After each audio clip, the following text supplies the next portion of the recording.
Bonjour, Baptiste Bécard de l'AFP. Calme. J'ai besoin de 5 secondes. D'accord. Je voulais vous interroger, est-ce que demain, c'est pas un moment charnière pour la saison du PSG, le moment où il faut montrer, après la défaite et l'élimination en Coupe de France, que oui, le PSG est quand même sur des bons rails pour faire une saison aussi pleine de promesses que l'année dernière?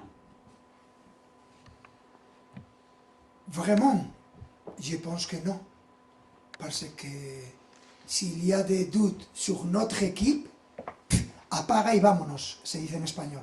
No sé cómo se dice en francés. S'il y a aucun doute, si vous avez des doutes, apaga y vámonos. C'est mon sentiment. Apaga y vámonos, no sé cómo se dice en français. Ce que je veux dire, c'est que si je peux accepter qu'il y a des personnes qui doutent de l'équipe, mais je ne peux comprendre parce qu'ils doutent de l'équipe. Quel est le problème? Qu'est-ce que vous pensez? Qu'on va gagner tous les trophées pendant toutes les saisons et tous les matchs? Ce ne marche comme ça le football. Il faut savoir valoriser et accepter ce qu'on a fait et je n'ai aucun doute de ce type d'équipe que nous sommes et comme nous voulons jouer. Et demain, on va jouer contre une vraie équipe, Lille, et on sait de la difficulté de jouer ce match demain et chaque match qu'on a joué contre eux à l'extérieur et à domicile, ça a été difficile, mais je ne pense que demain, il faut montrer que nous sommes la même équipe que l'année dernière au début de saison et qu'on a fini la saison. La même équipe, dans cette manière de gérer dans la même situation de chaque match. Et on joue bien, on joue moins bien, ça dépend de chaque match. Mais s'il y a des personnes qui ont des doutes, ok, je ne les comprends. Mais ce n'est pas important ça. Loïs, bonjour, Dominique Sérac, le Parisien. Bradley Barcola fait des différences incroyables sur ses premiers appuis, il prend l'espace, il prend la profondeur. Il a un profil très différent de Dembélé, de Doué, de Ramos. Mais il a un petit problème de finition devant le but. Parfois, on a vu à Bilbao, on a vu aussi contre le PFC. Est-ce que ça peut s'améliorer, ça? Est-ce que c'est grave? Est-ce que c'est pas grave? Comment vous voyez cette situation? Et il faut faire attention à ce que j'ai dit parce que pour gérer l'amélioration de chaque joueur, et je ne parle rien seulement de Bradley Barcola, aucun joueur, aucun attaquant peut améliorer son condition dans la finition et en ce cas-là, je n'ai aucun problème avec aucun joueur, mais ils savent, parce que je le dis toujours, que c'est important de savoir quels sont les axes d'amélioration de chaque joueur, offensif et défensivement, et rien. Je suis content de ce que j'ai vu. Bien sûr que l'effectivité et les gardiens adversaires a fait beaucoup de choses pour ne pas gagner ce match, mais bien sûr, sur ça, ce sont les choses que nous pouvons améliorer. Bonjour Lucien Riquet, Hugo Delon, du journal L'Équipe. L'an dernier, avec les trophées, la base essentielle, ça a été votre milieu de terrain. Dans la gestion du tempo, dans la maîtrise, on a vu émerger un trio de niveau mondial avec Fabien Ruiz, avec Vitinha, avec João Neves. Quel regard vous portez, vous, sur les dernières semaines de ce milieu de terrain? Est-ce que vous considérez que c'est dans la continuité de ce que vous avez vu l'an dernier? Est-ce qu'ils sont au même niveau? Ou considérez-vous que dans le contre-pressing, que dans les courses, ils sont un petit peu en dessous? Ça, c'est ma première question. Et ma deuxième question concerne la préparation foncière. Au mois de février, compte tenu de l'élimination en coupe, vous aurez peut-être un moment où vous aurez moins de matchs. Surtout si, bien sûr, vous êtes qualifié dans le top 8. Est-ce que vous allez en profiter pour faire une préparation foncière plus importante? Merci. Et je pense que cette saison a été particulière et seulement nos seulement pas pour gérer les milieux du terrain et les défenseurs et aussi les attaquants. Je ne peux dire si il y a les milieux à le même niveau que l'année dernière ou cette année. Je pense qu'on a dû gérer les minutes et les matchs pendant les joueurs blessés plus que pendant ce que je vais pour arriver dans le final de saison dans les meilleures conditions. Pour toutes les lignes, non seulement pour les milieux. Et c'est sûr, on est dans un scénario différent parce qu'il y aura 4 matchs de coupe et j'espère qu'il y aura 2 matchs de moins dans la Champions League. Si nous sommes capables de gagner un match dans la Champions League, ce seront 4 et peut-être 2 plus. Et ça représente qu'il faut gérer les entraînements de manière différente. Ce sont la charge de minutes que tu as dans la compétition et ce sera un petit différent. Mais on est habitué à savoir gérer des moments avec beaucoup de matchs. C'est plus facile à gérer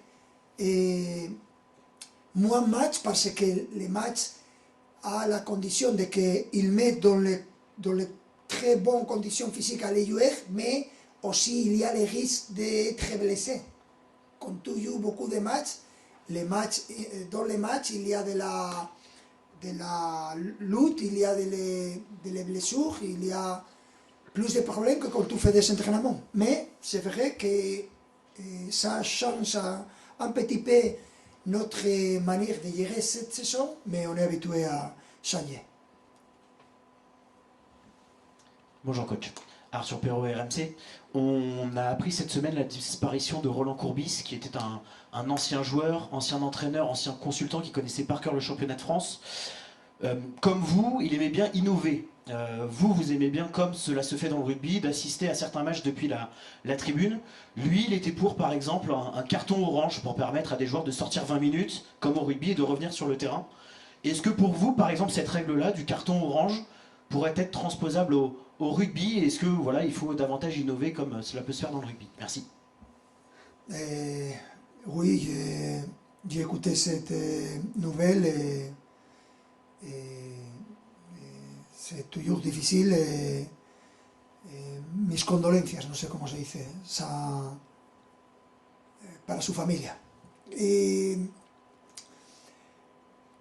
pour moi, je pense que c'est important d'évoluer en tant que sport. Et chaque moment qu'il y a des possibilités de changer pour améliorer et pour chercher de trouver le football plus offensif, plus beau pour les supporters, plus beau pour ceux qui aiment le football, je pense qu'il faut continuer dans cette ligne de chercher des choses. Je me rappelle d'écouter à Platini il y a déjà 3 ans parler de jouer qu'avec 10 joueurs, en rapport de 11. Ce sont des choses qu'il faut analyser, il faut voir que la répercussion dans notre sport, mais je suis toujours ouvert à prouver des choses différentes et voir quelle est la conclusion. Bonjour, Nicolas Paillard, Infosport Plus, Canal+. Est-ce que c'est bien pour votre équipe, après la déconvenue en Coupe de France, d'affronter Lille, qui est un adversaire coriace, qui vous a posé des problèmes au match aller, pour pouvoir renclencher tout de suite une dynamique positive? Merci. C'est la difficulté que dans les championnats, il faut l'accepter. Sûrement, ils sont une très bonne équipe. Ils jouent bien avec le ballon et sans le ballon. Et on a eu des difficultés chaque fois qu'on a confronté Lille. Et demain, on sait que ce sera difficile. Et il faut être prêt, il faut gagner les matchs parce que nous voulons améliorer notre position dans les championnats. Bonjour, Louis Paul Tellion de la chaîne L'équipe. Ce week-end, il y a encore plusieurs blessés dans l'effectif, avec João Neves et Kanguinli notamment.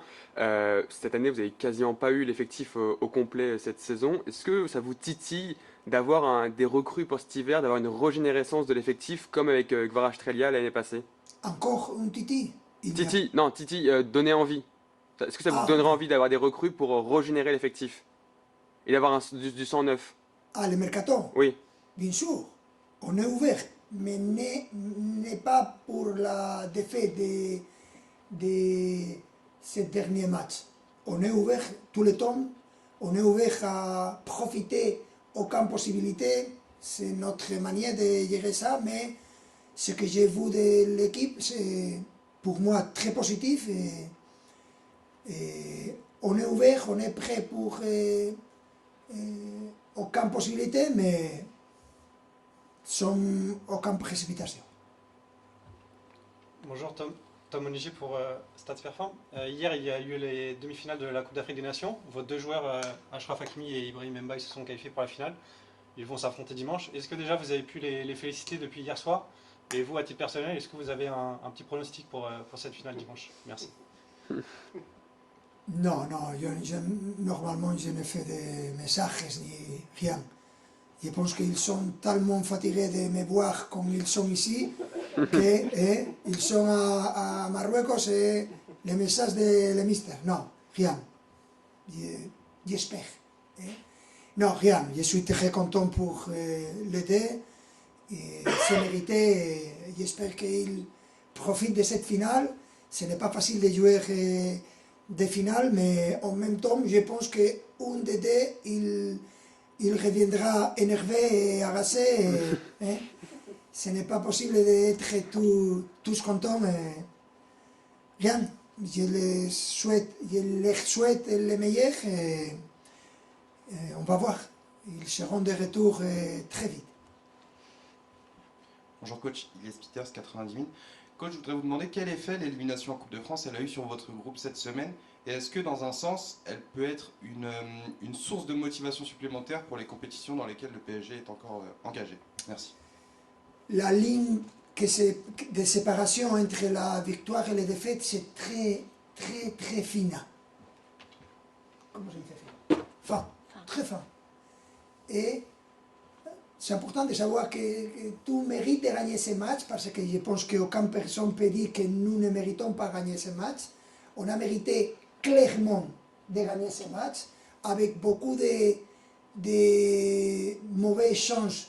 Tu fais match nul, et en petite proportion, tu perds ce match. On a perdu le match, on a dit rien, on a accepté le résultat, on a souhaité aller verser de la bonne chance dans l'avenir dans cette compétition, mais c'est important de savoir que le football c'est un sport différent et qu'il faut l'accepter. Mais en même temps, j'espère que ce sera une motivation pour affronter la Ligue et la Champions League, qui sont les vraies compétitions, les compétitions plus importantes pour nous. Mais j'ai toujours dit et je continue à dire que la Coupe, c'est une compétition merveilleuse, que nous aimons beaucoup et que c'est dommage pour nous d'être éliminés. Bonjour coach, Gennady Harris pour Foot National. Sur les derniers matchs, on a le sentiment que les attaquants cherchent parfois la solution individuelle près du but. Est-ce lié à la confiance, au contexte ou à autre chose? Merci. Je pense qu'on a frappé 25 fois et il y a eu de différentes chances. Le gardien a été incroyable, il a beaucoup de mérite et on a eu des chances de frapper de la ramasse de la surface, on a eu des 1 contre 1, fait ça le gardien, on a fait des centres, on a fait de tout pour gagner le match. Il y a des fois il y a des matchs que ce n'est pas possible et il faut continuer. Bonjour coach, PSG Community, on parle forcément beaucoup du jeu avec ballon dans votre équipe. Moi je voulais un peu vous parler du jeu sans ballon.